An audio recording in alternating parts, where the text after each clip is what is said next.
Assalamualaikum warahmatullahi wabarakatuh. Perkenalkan nama saya Maulana Rizky.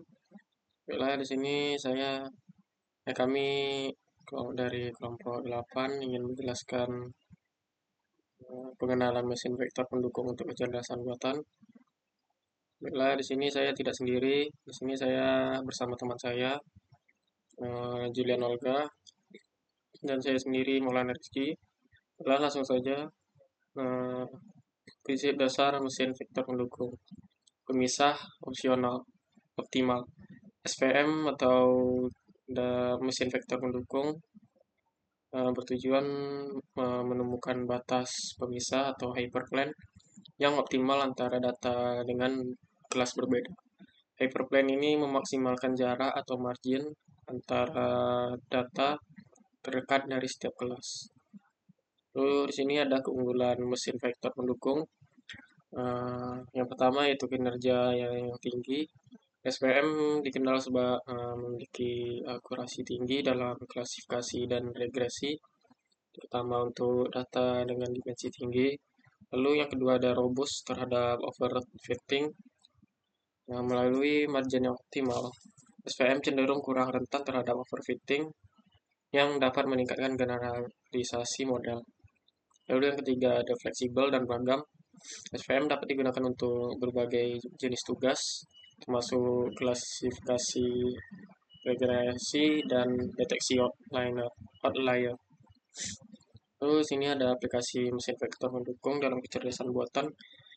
Pengenalan gambar, SVM efektif dalam mengklasifikasikan gambar seperti pengenalan wajah, identifikasi objek, dan analisis citra medis.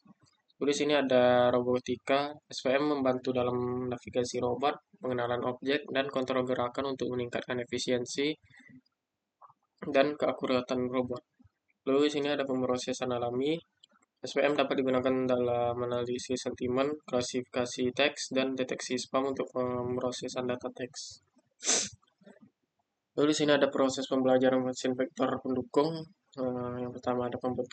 Yang pertama ada pembentukan data, yaitu data pelatihan dikumpulkan dan diubah ke dalam bentuk yang dapat dipahami oleh SPM. Lalu yang kedua ada pemetaan data. Eh, Data dipetakan ke ruang fitur berdimensi tinggi menggunakan fungsi kernel untuk menemukan pola yang kompleks. Lalu yang ketiga ada pencarian hyperplane. SPM mencari hyperplane optimal yang memisahkan data kelas berbeda dengan margin maksimal. Lalu yang keempat ada klasifikasi. Data baru diklasifikasikan berdasarkan posisi relatifnya terhadap hyperplane yang telah ditemukan. Lalu di sini ada optimasi parameter mesin vektor pendukung. Yang pertama ada regularisasi. Mengontrol trade-off antara kompleksitas model dan toleransi error. Yang kedua ada fungsi kernel, menentukan bagaimana data dipetakan ke ruang fitur, memengaruhi kompleksitas model. Yang ketiga ada gamma, mengontrol seberapa lebar pengaruh setiap titik data dalam menentukan hyperplane. Sini ada mengatasi masalah overfitting dan underfitting. Yang pertama ada regularization, mencegah model terlalu kompleks dengan menambahkan penalti terhadap koefisien model, mengurangi overfitting.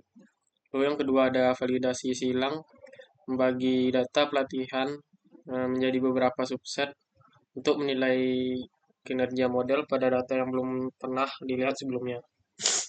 Lalu yang ketiga ada penyesuaian parameter, mengatur parameter SVM seperti C dan gamma secara optimal untuk menemukan keseimbangan antara overfitting dan underfitting. Sini ada perbandingan mesin vektor pendukung dengan metode lain. Yang pertama ada Kerners-Dagborn. SVM umumnya lebih akurat dan robust, terutama pada data kompleks. Yang kedua ada naive Bayes. SVM mampu menangani data dengan dimensi tinggi lebih baik. Yang ketiga ada pohon keputusan. SVM memberikan interpretasi yang lebih mudah dipahami. Lalu ada studi kasus dan demonstrasi. Sebagai contoh, SVM dapat digunakan dalam pengenalan wajah untuk mengidentifikasi individu secara akurat. SVM juga diterapkan dalam analisis sentimen memilah komentar pelanggan berdasarkan sentimen positif, negatif, atau netral. Sekian dari presentasi PPT kami. Dilanjutkan pada contoh kasus pemrograman pada teman saya, yaitu Julian Olga. Saya tutup. Assalamualaikum warahmatullahi wabarakatuh. Assalamualaikum warahmatullahi wabarakatuh. Perkenalkan, nama saya Julian Olga dengan NPM 2351064. Saya akan menjelaskan contoh dari kasus SVM ini atau support vektor mesin. Kasus yang kami ambil di sini yaitu tentang kanker payudara.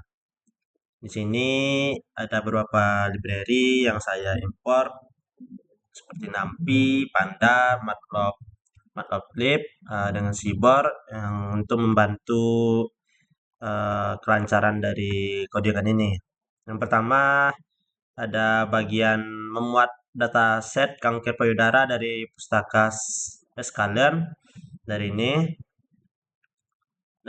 yaitu yang pertama ada X cancer data, ini untuk fitur atau data karakteristik tumornya. Kemudian ada variabel Y, isinya itu cancer target, ini untuk label kelas.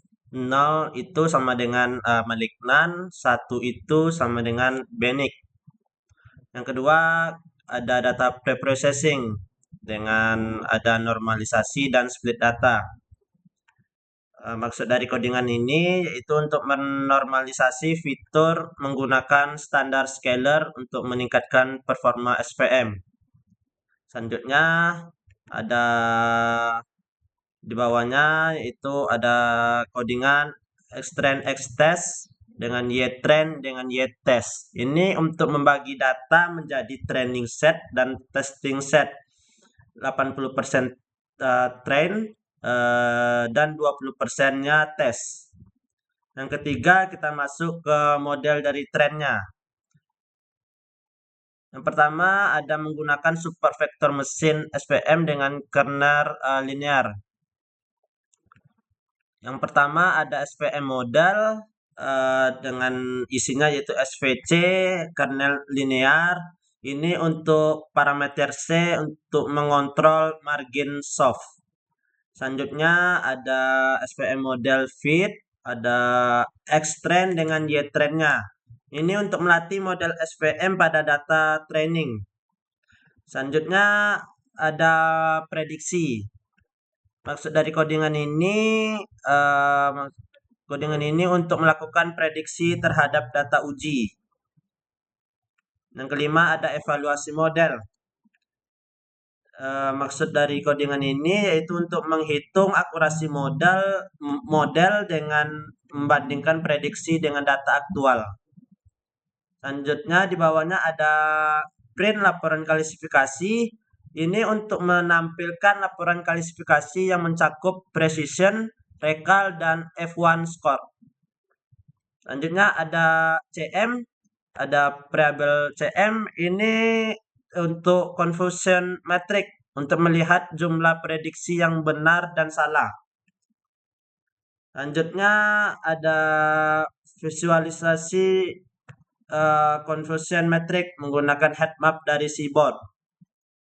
Selanjutnya ada PLT X label sampai PLT show. Ini untuk menambahkan label pada grafik. Yang dimana perbagian ini yang pertama ada PLT X label. Ini untuk sumbu X-nya untuk menunjukkan hasil prediksi model. Ada PLT Y label. Ini untuk sumbu Y-nya untuk menunjukkan data sebenarnya. Ada PLT title. Ini untuk judul grafiknya. Nanti outputnya akan menampilkan gambar seperti ini. Dan yang terakhir ada PLT show, yaitu untuk menampilkan plot. Ketika kita jalankan akan menampilkan akurasi modelnya 0,96 dengan grafiknya seperti ini. Grafiknya seperti ini. Dengan yang pertama ada baris pertama yaitu menunjukkan kelas malignan atau bisa juga disebut dengan kanker ganas. Yang kedua ada baris kedua dengan namanya benign, yaitu untuk kelas benign atau kanker jinak. Lanjut, ada kolom tadi baris, kita lanjut ke kolomnya. Yang pertama ada kolom malignan. Ini untuk memprediksi model untuk kelas malignan. Ada juga yang kedua kolom untuk benignya. Ini untuk memprediksi model untuk kelas benig. Dan di dalam malignan dan benig ini terdapat nilai yaitu ada 41, 2, 3, sama 68. Maksudnya apa? Yang pertama di bagian malignan ada 41. Ini true positif yang memprediksi malignan, yaitu maksudnya memprediksi kanker ini ganas. Selanjutnya di sebelahnya ada angka 2, yaitu false negatif, untuk memprediksi salah, yaitu 2 sampel ganas diprediksi sebagai jinak. Selanjutnya ada angka 3 di bawahnya. Ini false positif, yaitu prediksi salah. Maksudnya 3 sampel jinak diprediksi sebagai ganas. Selanjutnya ada angka 68. Ini menunjukkan true negatif yang memprediksi benig itu benar. Yang dimana 68 ini diprediksi sebagai kanker jinak. Baik, itu saja yang bisa saya sampaikan. Saya tutup. Wassalamualaikum warahmatullahi wabarakatuh.